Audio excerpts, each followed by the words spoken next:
Hey everyone, welcome back to another episode of Just United. Sorry, what was that? Say that again.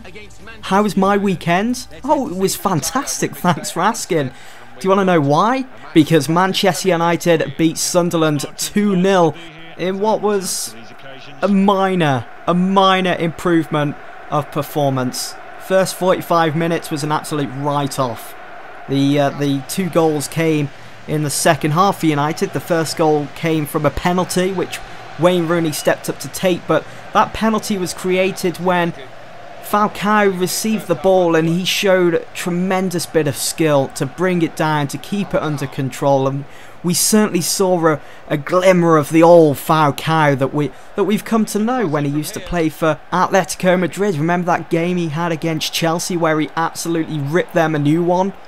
Well, we saw a glimmer of that in this game. It was just unfortunate though that former Manchester United players Wes Brown and John O'Shea had to pinch him, get him right in the middle there, and there's a bit of confusion as well with the referee because he did send, it was a straight red for Wesley Brown in the end, and we all thought it was John O'Shea and then we thought it was Wes Brown, and eventually the ref cleared things up and said no, it's you Wes, but it was definitely John O'Shea that made the challenge. He was tugging at the collar of Falcao that took him down originally. There was just so much going on at that particular moment. Rooney did convert the penalty into a goal, obviously. The keeper did go the right way, but Rooney's power was just unstoppable.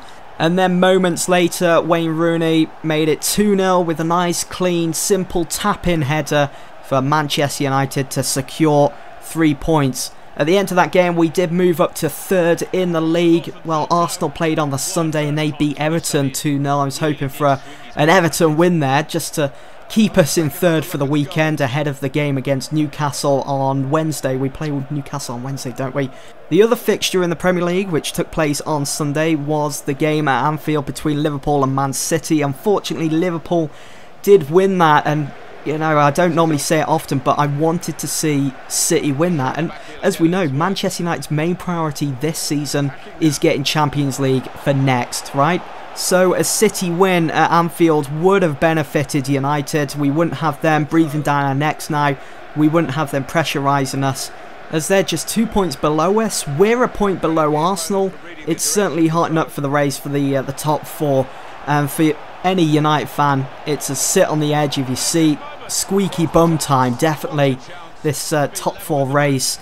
It's not healthy for us United fans, it really isn't, because every game United are going into now with just 10-11 games to go, we just don't know what to expect. We could have a really good day where we're going for the jugular of the opposition, or you know, Van Gaal could pick a team and have his tactics laid out where the team just sit back and invite that pressure, to invite a goal or two from the opposition. And just going back to that win against Sunderland, you know, it does feel good to see United winning at home again. I think we've only lost 2 games at Old Trafford this season. Compare that to last year.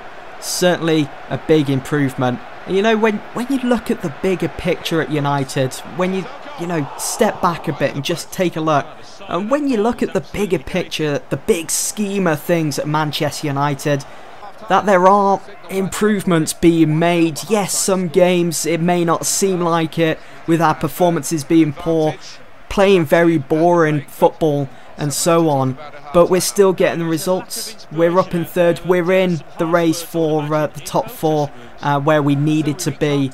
You can also see improvements being made with the now and the future. Van Gaal, I'm sure in the summer, will spend maybe another crazy amount of money if we make the Champions League. I'm sure that's a condition with Ed Woodward.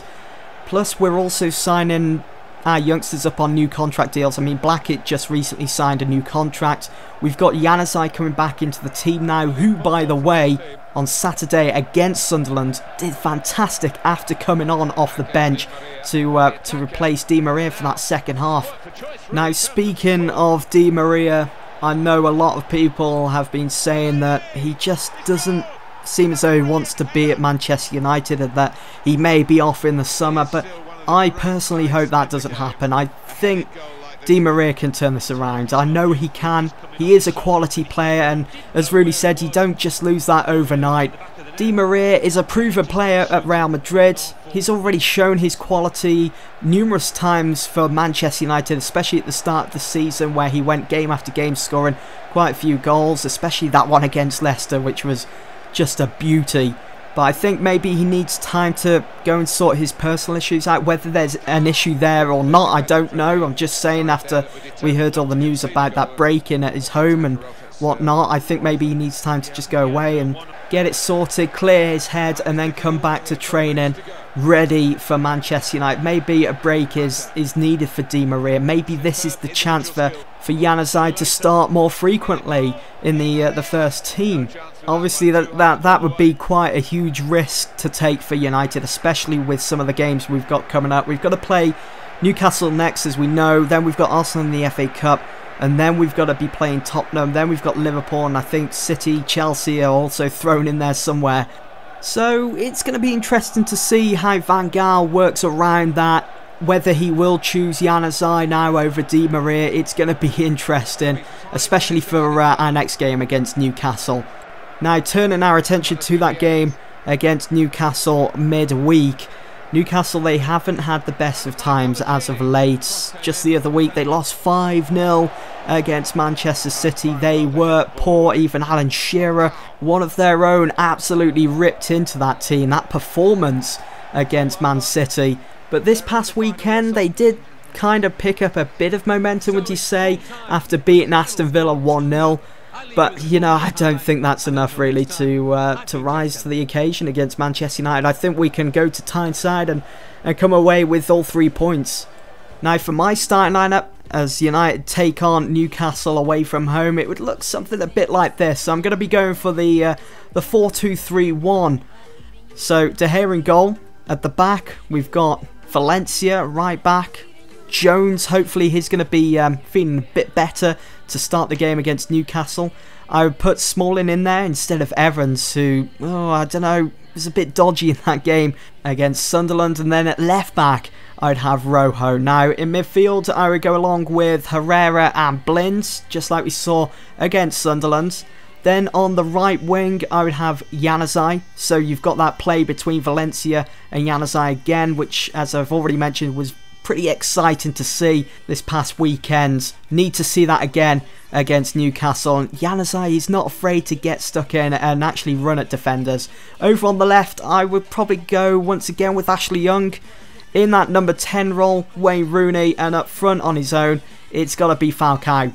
You know, after Falcao showed that little bit of skill that won us the penalty as he brought the ball down, I think his confidence was slightly improving. It was getting better after that moment, but Van Gaal had already made his mind up that he was going to sub him off, and he has the ability to say no, stop the sub, keep him on.